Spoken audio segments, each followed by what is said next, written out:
السلام عليكم ورحمة الله وبركاته. لله قالقة إن شاء الله ما تحن قادرينا الدرس الثاني عشر يعني 10 كي 16 يعني قادرينا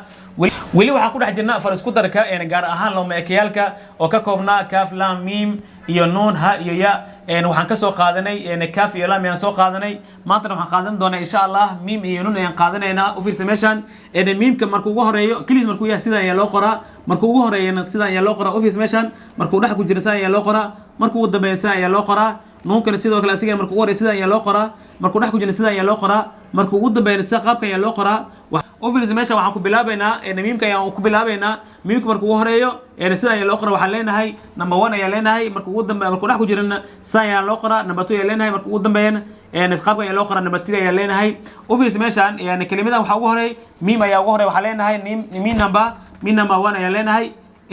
meeshan dhaxdooda ku jiraan miim waxaan leenahay miim number 2 ayaa leenahay marka meeshan asiga ugu dambeeyo miim ayaa ugu dambeeyo maxaan leenahay miim number 3 ayaa leenahay marka miim number 1 see loo qoraa sida ayaa loo qoraa miim number 2 see loo qoraa sida ayaa loo qoraa marka miim number 3 see loo qoraa qaabka ayaa loo qoraa u fiirsa meesha isku dareynaa miimka markuu ugu horeeyo sida ayaa leedahay ka bacdina soo jiid ka bacdi siin saddex isfar ku dar ma fahamtay fatxa saar yani ugu dambeeyo ugu dambeeyso inta la qalanka saar meesha ugu dambeeyso qalanka saar saan u jiid maadaama wax ka dambeeynin waxaa ku xigo siina ugu horeeyo meeshaas saddex faraaq qoraya waa jiidaya ka bacdi miim ayaan ku darayaa waan jiidaya xa ayaa ugu dambeeyso waxyar soo jiid ka bacdi qalanka inta ka saar marka maadaama wax ka dambeeynin iska soo laab samaxa saasaa loo qoraa office meeshan waxaa ugu horeeyo xa soo jiid sidii daal camal loo qor wax dhib ma lahan ka bacdina siin ayaa ku xigo siinka majida saasaa ugu daraysaa ka bacdi ayaa ku xigo miim marka ugu dambeeya sidaan loo qorayaa yani maadaama wax ka dambeeynin maxaa sameynayaa waan maxal lahayo waa laabaya hoos ayaan u laabaya ma fahamtay marka qaabkaas ayaa loo qoraa miimka markuu ugu horeeyo markuu dhex ku jiro iyo markuu ugu dambeeyo marka waxaan galaya u fiirso meesha nuun ayaan galaya u fiirso nuunka markuu ugu horeeyo sida ayaa loo qoraa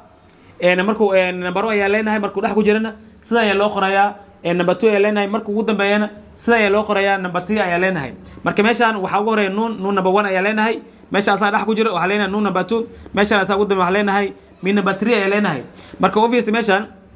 nuunka markuu ugu horeeyo see loo qoraa sidaan loo qoraa markuu dhex see loo qoraa sidaan ayaa loo qoraa markuu ugu dambeeyo see loo qoraa sidaan ayaa loo qoraa u fiirsa meeshan waa isku darayaa nuunka waa kaas yaa ku xigo siin oo saddexdiis faraan qorayaa ka bacdi miim ayaa ugu dambeeyo miimka maadaama wax ka dambeeynin waa iska soo laabayaa hay meeshan miim ayaa ugu horeey saanaan leeyahay ma fahmaysaa ka bacdi nuun ayaa ku xigo nuun fartiisaan siinayaa iyo dhibcadiisa iyo fatxada ka bacdi siin ugu dambeeyo siin saddexdiis far marka maadaama wax ka dambeeynin ilbaabka ayaan soo xirayaa ما فهمت يعني ماشي waxa ugu horeysiin markuu hore waa sida saddex far ayaa qoraya ka bacdi ayaa ku xigo miim ayaa ku xigo miimka saana lee waajidaya ka bacdi nuun ayaa ugu dambeeyo maxaa sameynaa marka